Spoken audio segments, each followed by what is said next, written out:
Should we start with the presupposition that everything I say is a lie, is a different kind of sentence? Outwardly it looks like any other ordinary sentence.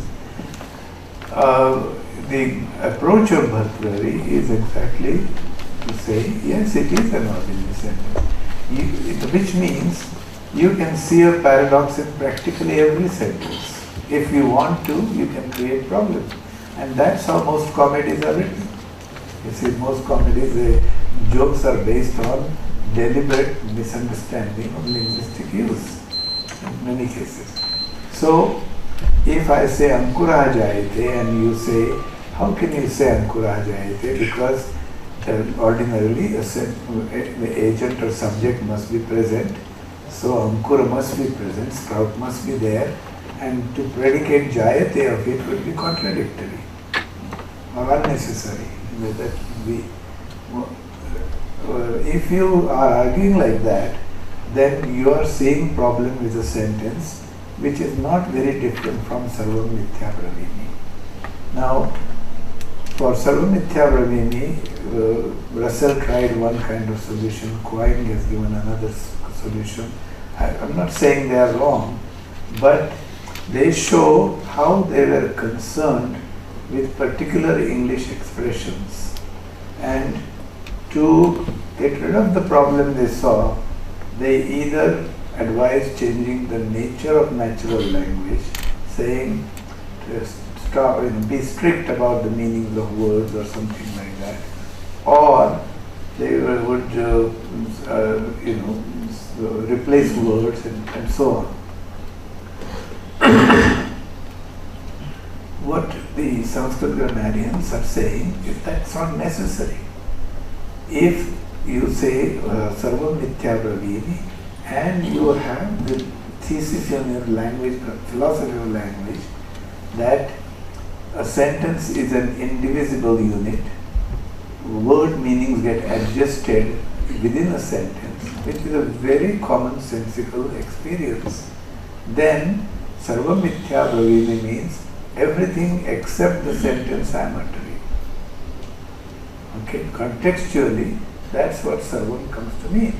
Yes, the alternate meaning of Sarvam is all, entire, total, that's true.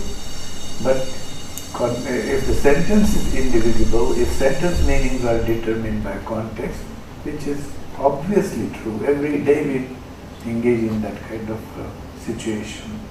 So, Sarvam would mean all sentences except the one I am uttering. Problem gone, correct? So that is based on the general thesis that all sentences are unitary. Then the second would be making a distinction between use and mention. This is also an important of modern language philosophy. When I say there is a chair, I am using the word chair. But if I say right chair, you would put quotation marks around chair to indicate that chair is being mentioned, not being used. Right? So that use and mention. And Panini was aware of this. Svam rupam shabdasya ashabda somnya. So he says in my grammar, when I say apply the suffix duck, it applies to word agni, but or any other word, but agni. And don't say you don't apply the suffix to the actual fire. It will be obviously ridiculous. So the difference between of use and mention, if you do that, then Sarvam Mithya Bravini, you are mentioning these sentences, this is a class of sentences, and Sarvam, whatever applies to an actual referential statement, sentence, you don't apply to a quoted or mentioned sentence. So just as I say, if I say write blue, and someone writes with a red pen, correct? If the person has taken the word blue to stand for the word blue, and therefore writing the word blue in red ink is not wrong. But in other cases, if I say write blue, and the person begins to write in blue ink throughout all the sentences, then obviously blue has been taken to refer to some actual blue thing, same process, whatever it may be. So this is the second solution to the paradox, sarvam mithya bravimiti. Third one would be the speaker's wish, vivaksha, as it is called in Sanskrit. If in sarvam mithya bravimi, the speaker obviously doesn't wish to make a false statement. He is trying to characterize the sentences he normally uses, makes. So he would have, again, his intention, don't take my sarvam very literally. It means almost all sentences or all sentences except one. So vivaksha. We all have this, and vivaksha is much more prevalent in our usage than we imagine. Word meanings, any word can be given any meaning. Sometimes it may lead to awkward situations, but it will lead to, it can be done. For example, there was an article written in Marathi by one reasonably well-known author. And at that time there was a Panchashil conference between Zhou Enlai of China and Pandit Jawaharlal Nehru of India.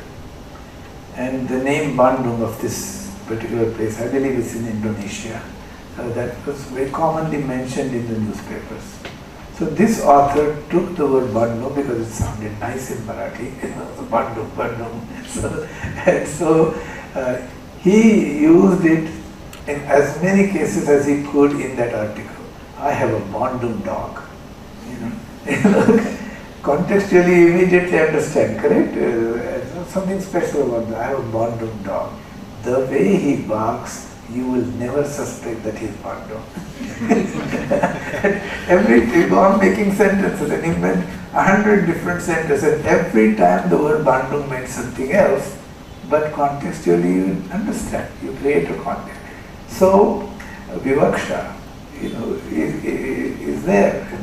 There's nothing like a bottle. Word is not like a bottle where a fluid is fixed for all the time. You can change the fluid. If meaning is like the fluid, you can change it. So that would be the third solution. And then making a distinction between sense and reference. That's another thing. That is, even if you say sarvam mithya bravimi, you do not take all bravimi accounts. You don't have a reference, you just have a general sense of what it is. Okay, conceptually conceived group of sentences. That is what you have. So definitely 3 but possibly 4 solutions can be applied. And in that respect, that sentence which was deemed paradoxical is not different from other sentences. You get it? So that's why knowing how language works is important. A big area of philosophy is devoted to these paradoxical sentences. But there is no such thing as paradox there. Agreement or disagreement, please feel free, of course. So in one of your papers you talk about the concept of circularity and Gödel's theorem. So in that sense, like the statements you just put forward, somehow I don't make the connection. No, there is no immediate connection between the Gödel's incompleteness theorem is about any systematic thought complex that you create. What we would generally call a model you create or something. And instinctively he felt there are 2 stages in Gödel's theorem. One is instinctively feeling that every system that we construct, every thought structure, every modeling we do has some things which are not included in that model. And a model here consists of theoretical entities, theoretically assumed concepts and axioms, how the concepts are to be related to each other. There he found that in such a model, there is always a reference to some entity which is not in the model. So every model to that extent is an extrovert model. It looks outside of itself. That was the big philosophical insight. The second part of Gödel's thing, how do you prove it in mathematical logic? And I have forgotten my mathematical logic, so I won't be able to give you that. But that's what he did. And he would point out stages in mathematical logic where you would come to a point and you would say, unless I assume this other thing, not assumed in my model, this doesn't make sense. So every model is considered incomplete. Okay. For example, the statement which you were explaining just before, Sarvam Vākyapadīya. So it is also talking about some Correct. A model, right? But then it is excluding itself out of that. Yes, that's a different situation. So the two are not necessarily to be connected. But because Gödel is talking about theories, models that we create. It's serious thought. And serious thought is understood as consisting of admitted entities and some rules about how they are to relate to each other.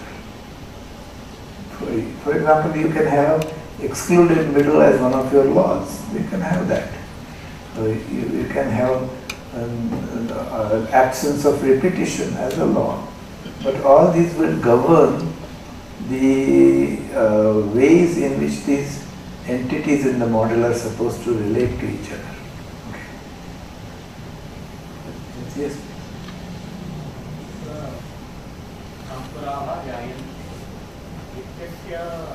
समाधानं सर्वं चिन्तयामि सत्यं वा न वा इति पृष्टः किं भवति तत्र अपक्व अवस्थायां भवति तदा तस्य नाम भवति तण्डुलं पक्वावस्थायां तस्य नाम भवति ओदनं परञ्च उभयथा तु प्रयोगं कुर्मः यथा ओदनं पचति इत्यपि प्रयोगं कुर्मः तण्डुलं पचति इत्यपि प्रयोगं कुर्मः तस्य तत्र समाधानं दीयते ओदनं पचति इत्यत्र विकृतिरूपकर्म विकृति विकारः भवत् तथा वक्तुं शक्यते परं प्रायः विकृति शब्दः तत्र प्रयुज्यते नहीं अत्र कर्मणः भेदः वर्तते प्राप्यकर्म प्रकृति अतः विकारं कर्म विकारशब्दः साधु तथैव तण्डुलं पचति इत्यत्र प्रकृतिरूपकर्म एवं रीत्या तण्डुलं पचति ओदनं पचति उभयथापि साधुकर्म तथैव यदि वयं अंकुराः जायन्ते इत्यत्र विकारकर्तृत्वम् आदाय यदि स्वीकुर्मश्चेत् तदा परिहारः जायते तथैव ब्रह्मणः प्रयायन्ते तत्रापि एवं समाधानं दातुं शक्नुमः परं तत्र कथमिदं समाधानं यथा विकाररूपेण कश्चित् कर्ता वर्तते प्रथमं तावत् एतदर्थम् आधारः कः प्रायः अंकुरशब्दस्य यः अर्थः सः एवं लघु कर्तव्यः तस्य संक्षेपः कर्तव्यः इत्यत्र तस्य कुत्रापि तत्र प्रमाणं निदर्शनं वा आवश्यकं भवतु यथा कथमपि कृतं परं सः विकृतिरूपः अपि कर्ता अन्यथा भवति अत्र जायते इत्यत्र तावत् तस्य अस्तित्वं नूतनतया ज्ञायते तस्य सत्ता नूतनतया प्रस्थापिता इति उच्यते तत्र विरोधः स एव इदानीम् अंकुरत्वं नास्ति अत्र जायते परं नायं स्वाभाविकशब्दार्थः एतत् सर्वं यद् उच्यते तद् कल्पयितुं शक्यते परं किं तत् कल्पनं स्वाभाविकं यदि स्वाभाविकं तर्हि भवता तत्र उपायः चिन्तितः परं नास्ति तथा। अंकुरशब्दस्य विकृतिक्षमः विकृतिरूपः वा अंकुरः इति विशिष्टः अर्थः। इदानीं बीज इत्युक्ते किं वदामः, बीज इति अस्ति, सीड् इति अस्ति, तत्रैव सीड् इति भवति तत् प्रकृतिः भवति, अंकुर इति भवति तद् विकृतिः भवति, विकार इति भवति।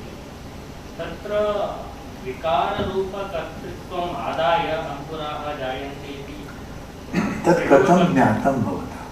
अयं शब्दार्थविषयः, अयं विशिष्टशब्दार्थविषयः। यद्यत् यथा लाक्षणिकः व्यङ्ग्यः वार्ता तथा भवता कृतं, तत्र लक्षणानिमित्तमूला एव भवितुमर्हति।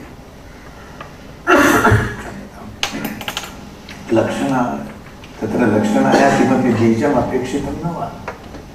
तत्र यदि कारणं नास्ति सन्दर्भे तर्हि न वक्तुं शक्यते। यदि गङ्गायां घोषः इत्यत्र गङ्गातीरे घोषः इति यदुक्तं तत्र किमपि निमित्तं दीयते। गङ्गायां नितरां समीपे वर्तते, गङ्गायाः शैत्यं तत्र वर्तते, पावित्र्यं तत्र वर्तते, एवं विधः प्रयोगः भवितुं शक्नोति। परम् अत्र किं स्यात्? अंकुरस्य एतावत्पर्यन्तं प्रसक्तिः न जाता। तत् कथं ज्ञातं भवता? जायते इति क्रियया न प्रयुक्तेभ्यः शब्देभ्यः एव ज्ञायते। जायते इति क्रियया तर्हि पूर्वम् अंकुरः नासीत्, इदानीम् अंकुरः, तदेव पर्याप्तं। तत्र विकृतिरूपः किमर्थं कल्पनीयः? तदेव तत्र करोति। यदा वाक्यं सर्वम् अखण्डं भवति, अतः जायते शब्दस्य अर्थेन एतद् अस्माभिः ज्ञायते। पूर्वम् अंकुरः प्रायः यत् अंकुरशब्देन ज्ञायते तादृग्रूपधरः आसीत्। साधु सन्ति अन्ये केचन प्रश्नाः उच्यताम्। सदैव अंकुरः जायते इत्यस्य सत्कार्यवादः। तत् सदृशः कश्चन वादः व्याकरणशास्त्रे मया उपलब्धः। तत् भर्तृहरिणापि उच्यते। अरणिस्थं यदा ज्योतिः प्रकाशान्तरकारणः तद्वत् शब्दोऽपि बुद्धिस्तः श्रुतीनां कारणं पृथक् इति। नाम अर्थो हि बुद्धिस्तः इति वैयाकरणानापि मतं। बुद्धिस्तः एव अर्थः। बाह्येन अस्ति वा नास्ति वा इति कथनसमये एव घटः अस्ति अथवा घटः नास्ति इति प्रयोगः क्रियते इति। एवम् इदानीं वैयाकरणाः सत्कार्यवादिनः इति वक्तुं शक्यते वा इति मम जिज्ञासा। सदैव अर्थः बुद्धौ सदैव अर्थः अभिव्यज्यते इति कारणात् वैयाकरणाः सत्कार्यवादिनः वा? यथा सांख्याः विशिष्टेषु सन्दर्भेषु सत्कार्यवादिनः, तथैव वैयाकरणः अपि। परं तत् यद् वास्तविकं जगत् वर्तते तद्विषये अयं सत्कार्यवादः, न तु वाक्येन यद् अभिव्यज्यते, शब्दैः यद् आविष्क्रियते तद्विषयः। तत्र linguistic world and actual world are to be distinguished. गगनारविन्दं सुरभि इत्यादि प्रयोगेषु तत्र वास्तविकसत्ता न दृश्यते। न दृश्यते। वैयाकरणाः असत्कार्यवादिनः तदपि बुद्धिस्तः एव अर्थः उच्यते। न तत्र बुद्धौ सः अर्थः तदानीमेव प्रयोगः सम्भवति। तदेव यदा वस्तुस्थितिः कीदृशी वर्तते इति प्रश्नः, तदा वैयाकरणाः विशिष्टेषु सन्दर्भेषु दुग्धं दधि जायते, अंकुरः जायते इत्यत्र सत्कार्यवादिनः। यथा विशिष्टं कारणम् एव विशिष्टं कार्यं प्रसूते, अतः तत्र अन्येषु सन्दर्भेषु ते असत्कार्यवादिनः अपि स्युः। भाषाविषये यत् वर्तते तत्र अंकुरशब्दस्य अर्थः इदानीम् अन्यः वर्तते, यः शब्दकोशे दृश्यते सः नास्ति इति वक्तुं शक्यते। तावदंशपर्यन्तं सः असत्कार्यवादः स्यात्। परम् एतद् द्विविधं जगत्, यद् भाषागतं वाक्गतं जगत् तत् तत्र अन्यत् कार्यकारणभावः स्यात्। यद् वास्तविकं जगत् तत्र कश्चित् विशिष्टः अन्यः कारणभावः स्यात्, तदेव उच्यते।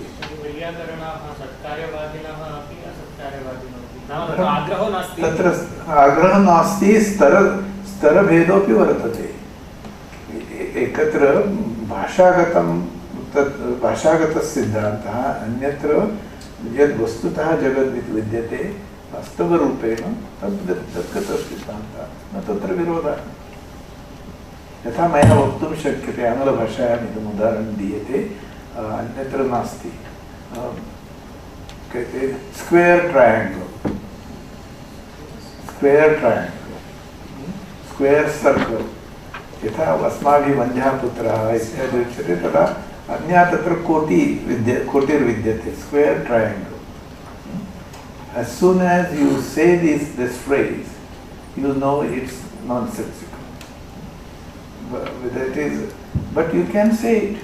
A triangle inscribed in a square. Then you can derive any meaning.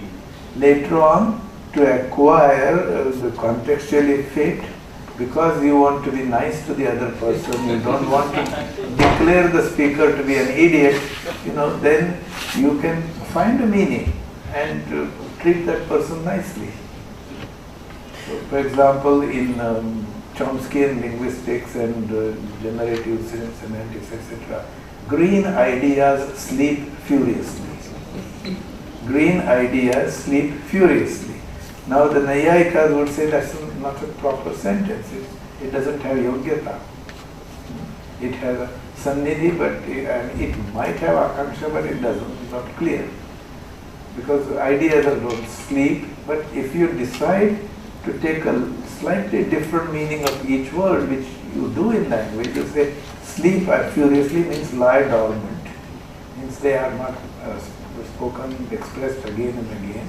And green ideas, fresh ideas. If I say fresh ideas lie dormant, that seems all right, correct? But if I say green ideas sleep furiously, that doesn't seem nice. So, you can, because the sentence is unique, you can give a whole different meaning to this entire sentence, and in poetry that's what we do. We regularly make such sentences in poetry, which is all right. Good. All of you satisfied? Then what shall we disagree about? Life is not interesting. So, good. Now, you have this handout here, and maybe perhaps someone can share with you. So, see here, the main thing is philosophy of grammar, philosophy of language, philosophy approached linguistically. You should keep these. So, in some contexts, they are related to each other, but in actual study of philosophical issues, you should be aware of these distinctions. And very few textbooks spell this out. That's why. The other thing interesting about this, we'll come to the 4 stages of language. Vaikhari, Madhyama, Pashyanti, Param, Parapashyanti, Rupa. Here, there is some discussion about whether Bhartṛ-hari was aware of 4 stages of language or 3 stages. And before we come to that, note one thing. In the context of articulation, the way we create speech, this 4-fold distinction is relevant. The 4-fold distinction is relevant also as abstracted 4 stages. Both ways it works. If I'm talking to you, we create a model of communication.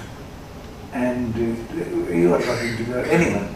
Between the speaker and the hearer, we have a model created. And we assume that I have something to say to it, call my thought, my proposition, the meaning of a sentence I will utter later on.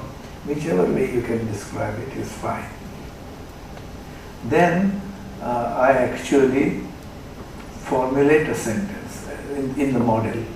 So first of all, there is a desire to say something, and second is I formulate a sentence.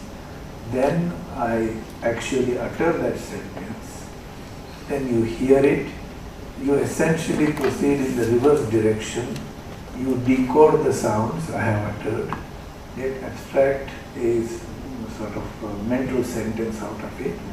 then you interpret the words and you understand the whole sentence. This has to be a model. Whether we speak of 3 stages or 4 stages doesn't make much of a difference. Sorry. Then, other thing we have to accept in any model of communication is that my sentence will appear in a sequence.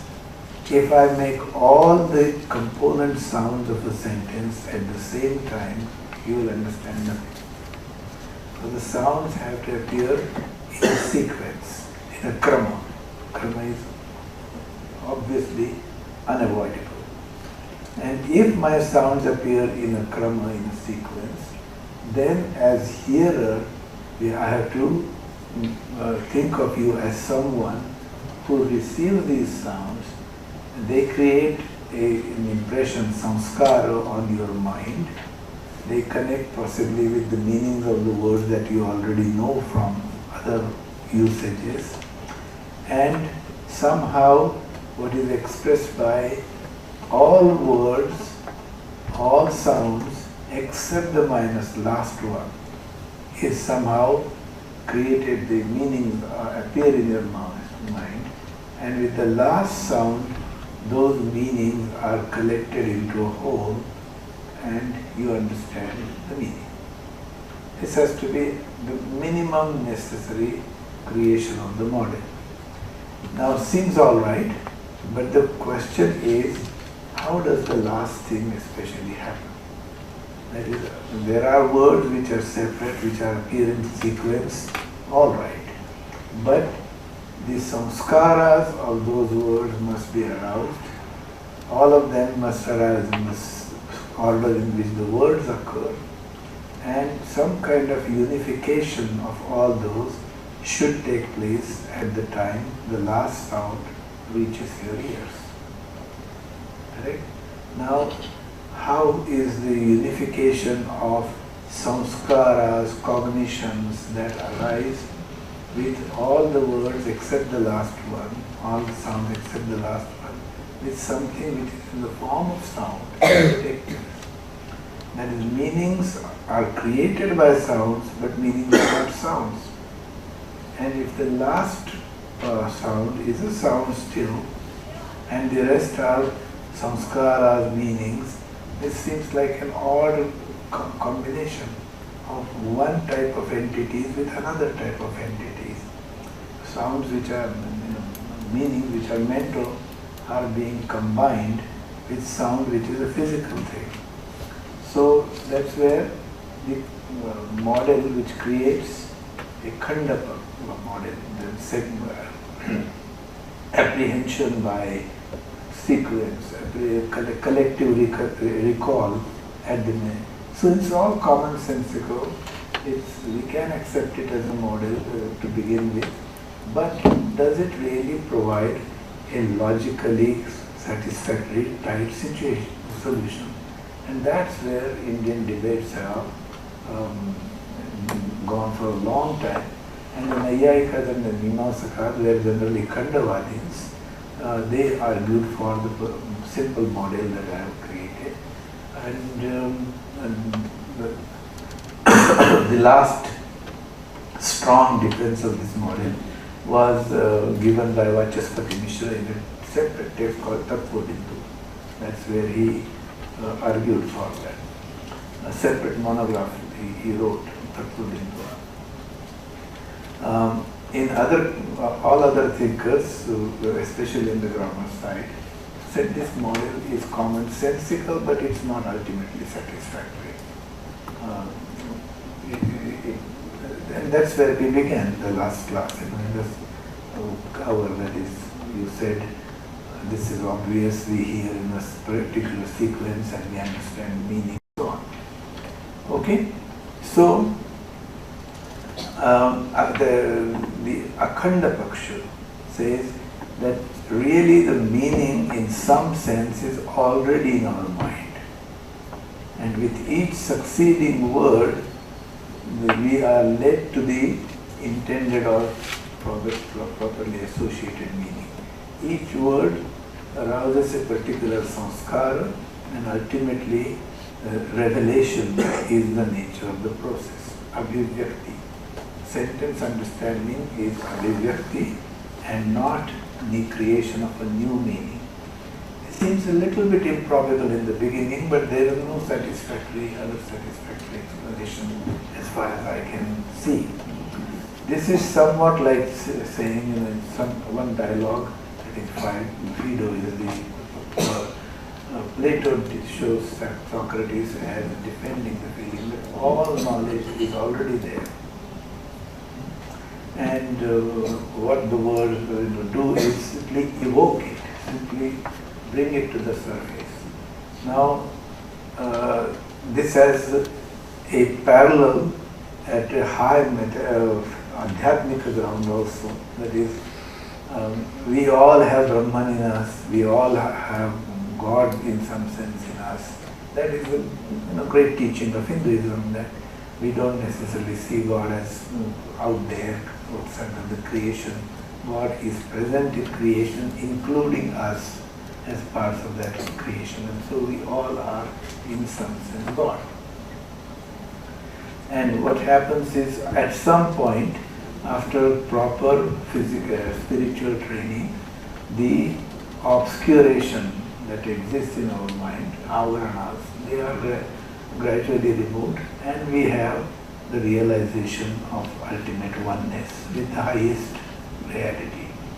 So that is parallel, but you should not mix it with the ordinary communication. They are similar processes with very different levels of cognitive capability. Please keep that in mind. But because this parallelism exists, you can also support the Akhanda Vakyartha. Got it? Now, these stages, as I said, apply to the process of articulation. These stages also apply when you are in abstract discussing communication, and you can think of language as appearing at different stages or levels.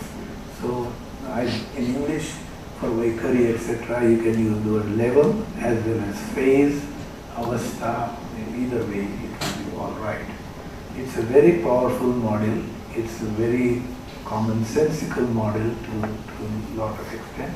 And for every phase, a very simple logic is given. That is, Vaikari language appears as scattered. Vaikari. Vikara, that's one explanation given. Language in the form of sound, they appear as separate, sequential, and so on. In Madhyama, we have the sequence present, but it's not heard by anyone except you listening to your mind. That will be the case. So it's an appearance of sequence, not really sequence. In Pashyanti, you need it because we do not forget the language, those sentences, those phonemes, those words which we do not use. We must have somewhere stored for recall. So we have everything stored, and at the appropriate point we recall. Okay? And this Pashyanti must again be possible. We should be able to have this storage, this kind of building up of the capability, because we have the ability to learn language. So a more subtle form, more fundamental form of language must exist, and that's Parapashyanti Rupa. This is, because we assume Parapashyanti Rupa, we can also explain why we use different, we can learn different languages. So suppose you learn Kannada, that means your ability to learn Malayalam is gone. That's not the case. You can learn different languages to add, and your Pashyanti will be richer, more complex as possible. But you have to admit an entity like Pashyanti. The Bhartṛ makes a distinction between Pashyanti and Parapashyanti Rupa, and what is later called Para is simply a short form of this Parapashyanti Rupa. you have to assume that there was a longer word which was made short. You cannot name a phase simply para. Everyone will immediately ask para with respect to what? You know, if I said simply spoke of para vidya in the Upanishad context, you will say, what is apara? Immediately. So this is a word which implies the existence of something else. And so the word para must never have been an original word. The original word would be parapashyanti rupa. Why call it rupa, pashyanti rupa?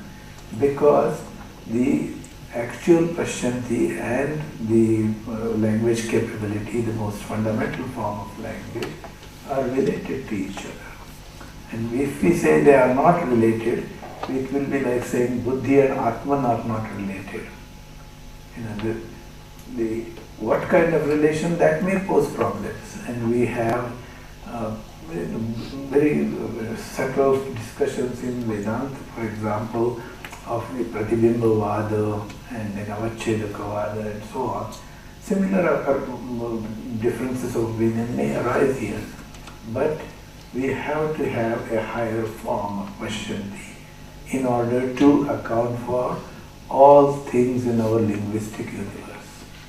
So that's what it is. But the significant difference is pashyanti can be standard language, it can be a dialect, it can be an ordinary mixed language, corrupt language, vulgar language, vulgar in the philosophical sense, that is ordinary man's language in that sense.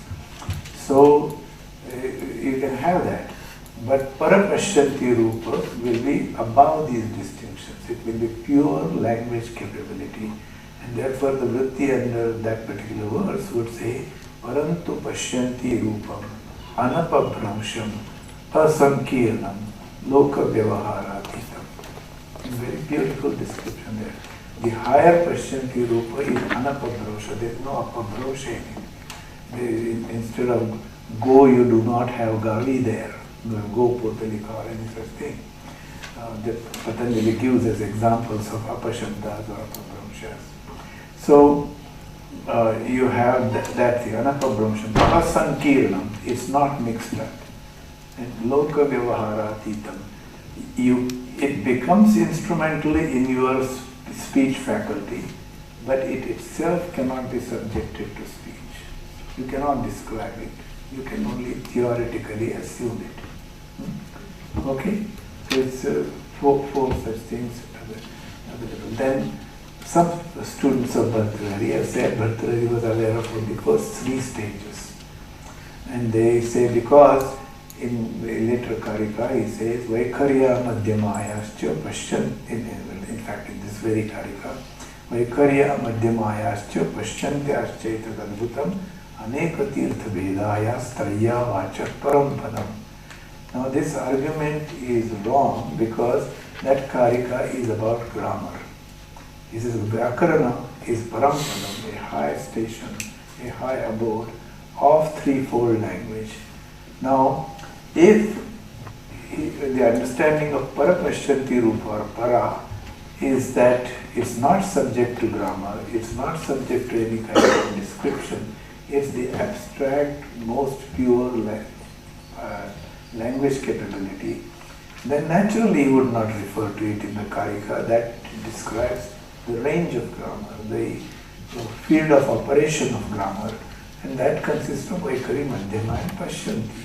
So first of all, the argument is not really applicable, and this is common knowledge in Sanskrit grammatical tradition that Parapashyanti Rupa is admitted, but it's beyond grammar. Okay? So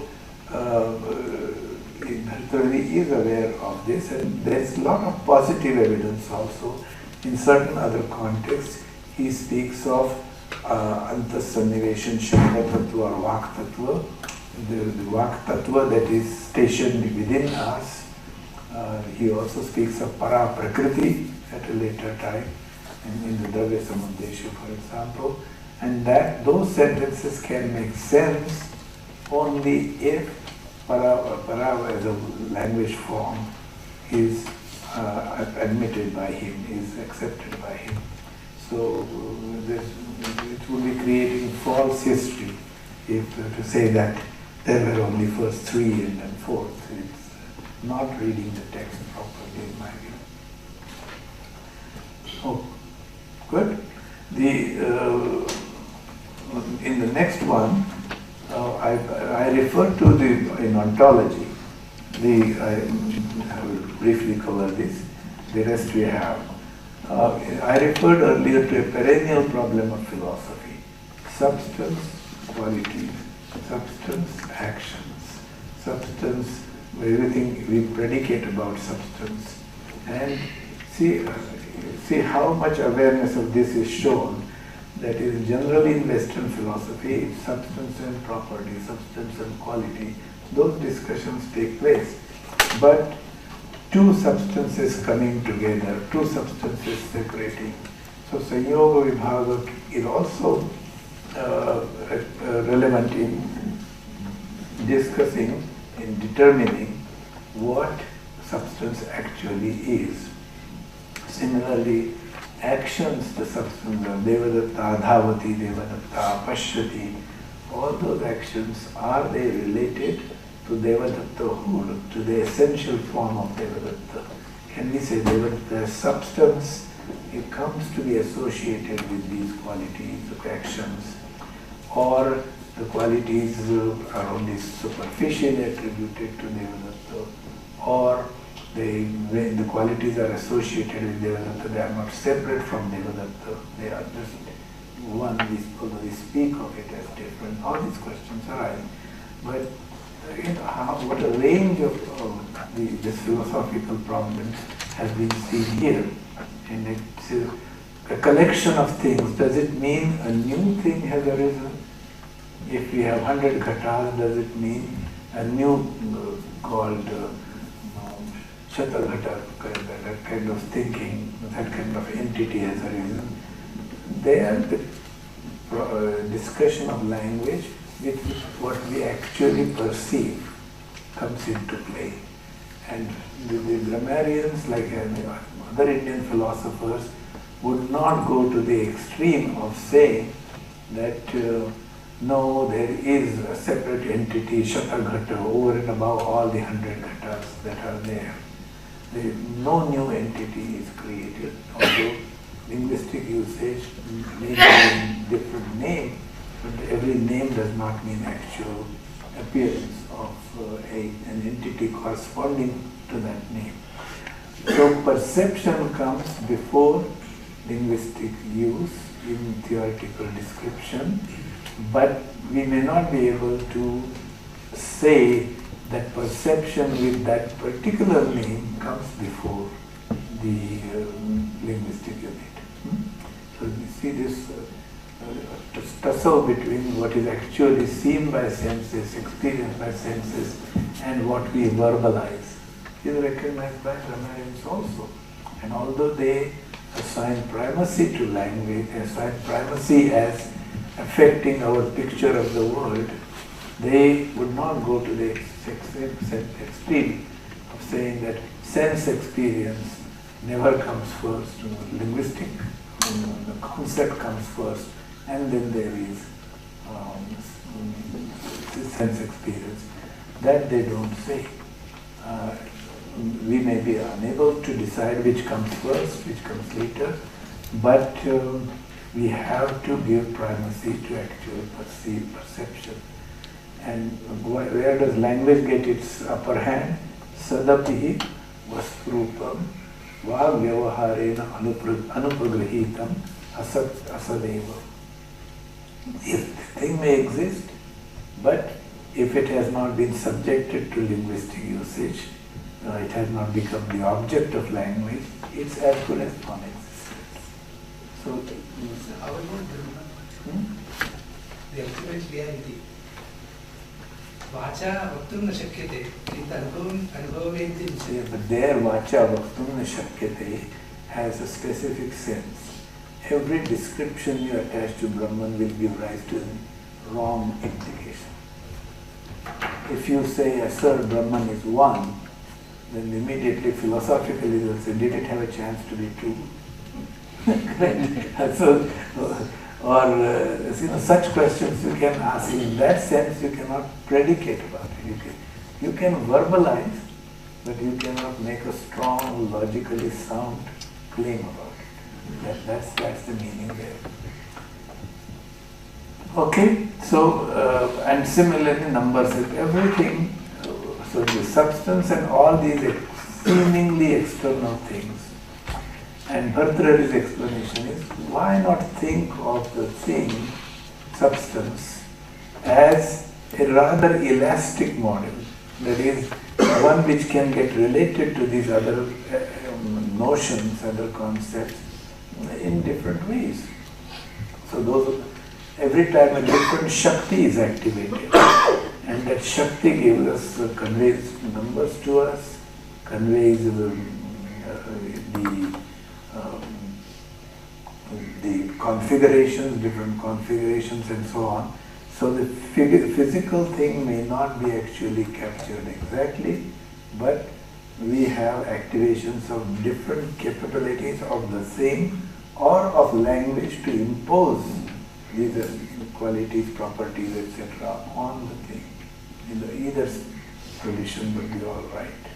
But the primacy of the physical thing is not denied, and in keeping with this is the wording of the first karya, prakriya jagato yataha, not jagat. By the word Shakti, I am reminded of the very well-known saying, Shakti graham yakarnopamana koshatva. Is there a discussion on which means the Shakti works as a transmitter carrying the integral meaning from the desired Shabda. So is there a elaborate discussion on the Brahmakāṇḍa itself? It's not contextually necessary, first of all. That's, I think, the word Shakti graham vyakarnopamana koshatva vakya vyavahartascha annidhyata siddha padasya buddha. I think that's Shalikanath in Prakarana Panchika or somewhere. No, it's earlier than Nagesh. I think it's in Shalikanath. No, Uddharanam Krutam Syat. That's Sambhavati. So you see there Shakti Graha capturing the capability of a word to refer to something. That's what it is. Shakti Graha, that comes from Vyakarana, Kosha, Aptavakya. That's what it is. It's a very nice verse. Combines various ways in which we learn language. But the grammarians would not have to say this in Brahmakāṇḍa, first of all. There is no reason. And secondly, they are saying language is innate to people. See? Yes. And as learning is essentially activation of samskara as we go along. So we have an innate capability to learn, an innate very ability to distinguish between things. So for them, all of these means would be all right. But there are samskara udbodhaka, not creators. Any other question? You had some other question. Dhvani, apara spota, apara artha. Tari vayam vadamaha, dhvanina spotah avivenjate. Avivenjate itukte prakashyate iti vaktum shaknuah. Tathaiva spote napi artha avivenjate iti vaktum shaknuah. किमर्थं वक्तव्यं? तर्हि स्फोटस्य आवश्यकता का? अर्थग्रहणाय एव? न, स्फोटस्य आवश्यकता एकत्वरूपेण, अखण्डितरूपेण, तत्र भेदस्य बोधनं विना, बोधस्य संज्ञां विना, संवेदनं विना अर्थावगतिर्भवति इत्यर्थः। अतएव स्फोटः, यथा स्फोटः क्षणमात्रे दृश्यते, तथैव वो शब्देभ्यः पदेभ्यः वाक्येभ्यः वा अर्थावगति यथा स्फोटः क्षणमात्रं दृश्यते किं क्षणमात्रं न दृश्यते परं तत्र स्फोटस्य तदानीम् अस्मिन् एते अवयवाः सन्ति एते अयं क्रमः अस्ति इति वक्तुं न शक्यते क्रमस्य लोपः एव स्फोटः अर्थावगमः स्फोटेनैव जायते इति वैयाकरणानां सिद्धान्तः जायते इति न अर्थावगमः स्फोटेन स्पष्टीकर्तुं शक्यते तत्र शब्दार्थयोः नित्यसम्बन्धः अतः स्फोटोऽपि तमेव सिद्धान्तम् उररीकृत्य आविर्भवति ध्वनि कैरी स्पोर्ट ध्वनि स्पोर्ट को कैरी करती है ठीक उसी तरह से ही हम कह सकते हैं क्या कि स्पोर्ट भी अर्थ को कैरी करता है If you use carry, you are going away from abhivyajyate. Yes, you are not representing the position accurately or fairly. You stick to abhivyajyate. That's why they are saying abhivyajyate. There is no utpadyate, no jayate. That which is already there, it's been just... Yes, it's just... No, the sounds gradually reveal it. That's what it is. Sounds are not, don't create it. Okay, that's why.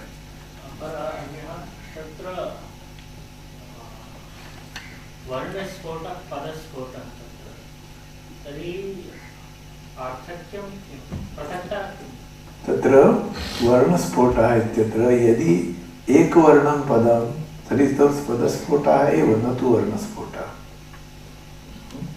परं यदि एकवर्णं पदं नास्ति बहुवर्णं किञ्चित् पदं तत्र वर्णक्रमेण प्रत्येकं वर्णं शनैः शनैः विविधासु अवस्थासु स्फोटस्य व्यञ्जना भवति स्फोटः अभिव्यज्यते परम्परया आविर्भवति अतः तत्र नागेशभट्टेन अनन्तरं कुत्रचिदुक्तं यद् वर्ण यथा पदस्फोटः तथैव वर्णस्फोटः तद् न साधु तत्र कुत्रापि पूर्वे वैयाकरणाः ये आसन् तत्र वर्णस्फोटः अर्थप्रक्रियायां साहाय्यं करोति परं स्वतः अर्थं न धारयति इति मनसि करणीयम् In Western linguistics, Roman Jakobson had expressed this very well. He says, Spota participates in delivering meaning but has no meaning of its own. That is Bhartṛ-hari's and pre-Nagesha Vaiyakara. Nagesha might have even some other text given a different meaning. He always corrected himself, changed, wrote different versions of the same text. So he was an open-minded person. Okay. Any more questions? No. The Shabdartha Vastvartha we have always already discussed and so on, and the paradox, etc. So whatever is in the handout we have covered. In the case of this first vritti, we have discovered what the meaning of vivarta, vada, etc. was, and the rest of what you have here are supportive citations.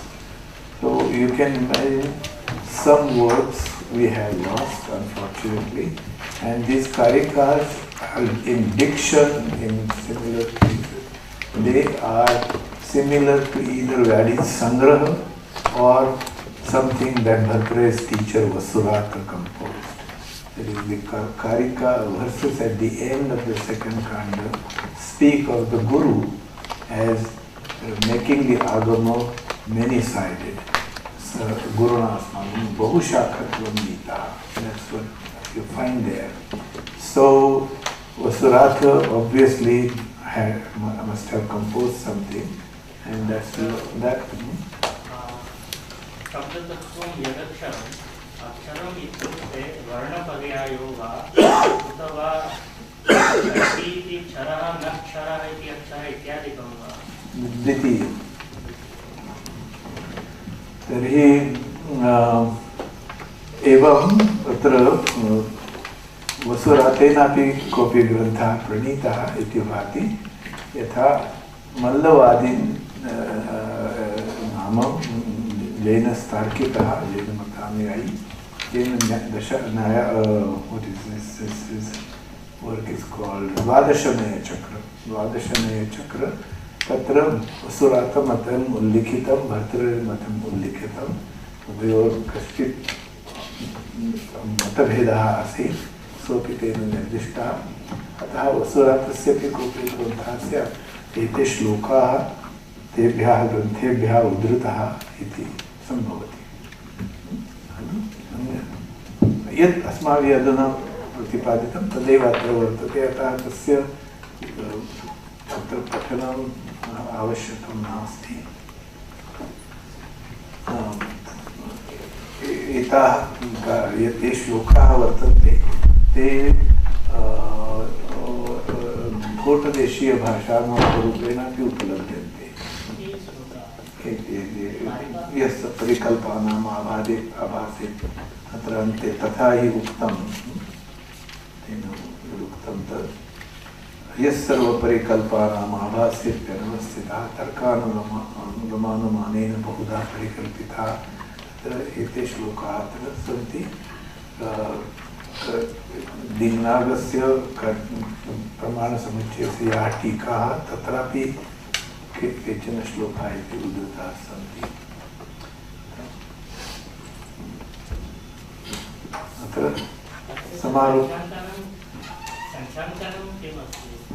संख्याङ्कनं किम् अस्ति?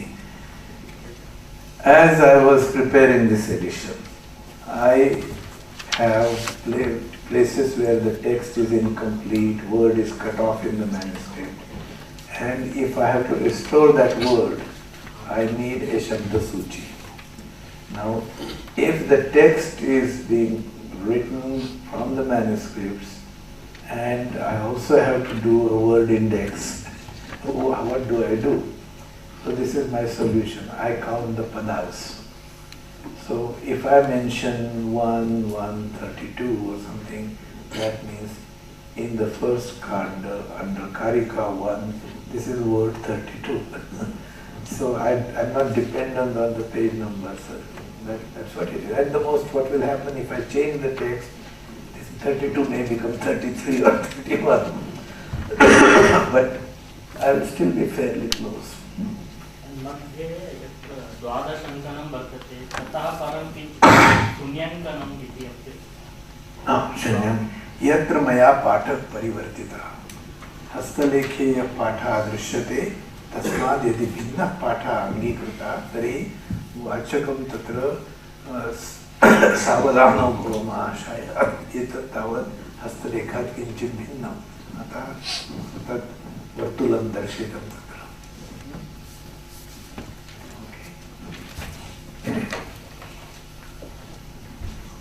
So on behalf of Buddha Darshanam Bangalore campus and all the 4 campuses put together, I would like to thank Professor Ashok Aklujkar for coming all the way to give this wonderful workshop.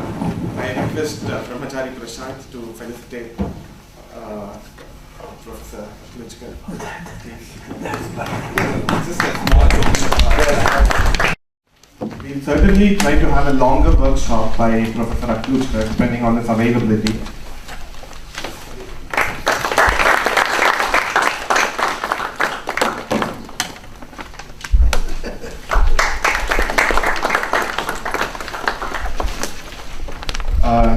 During the next academic year, we'll try to have a longer workshop of around 5 or 7 days on Vākyapadīya itself, totally dedicated to it.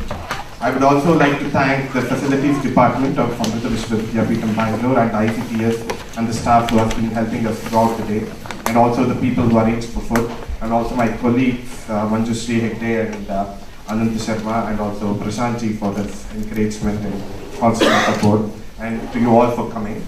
So people who want certificates, you can come and collect from us right after this.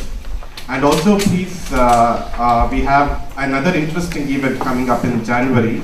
On 5th, 6th and 7th January 2018, we have a national seminar on temples, symbology, art and architecture. We have got really very eminent scholars coming from all over India, some from abroad too, to deliver their papers. We have also received very good abstracts, and we are waiting for complete papers from scholars all over the world. So please do come and participate in the national seminar. It's going to be in the Bangalore campus. So with that, I'd like to conclude. Thank you all. Yeah, may I just say one thing? In this session, I covered language philosophy basically of the 20th century, related into on the 19th evening, I am giving a lecture at the Indian Institute of World Culture. World Culture is plural or World Culture. World Culture. So that's where I am going to deal with the early period. Why people think India does not have a philosophy, and why Greeks are given credit for all this. That's the. It will be less complex than this one. It's meant for just ordinary inquisitive people. So that will take place. Another relationship with historical considerations. So that talk is going to be on 19th November.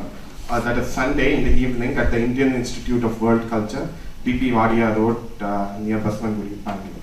So all of you are interested to attend that. Thank you. Would it be available online? We are not sure yet. We need to ask the contact Professor K.S. Kannan. Thank you.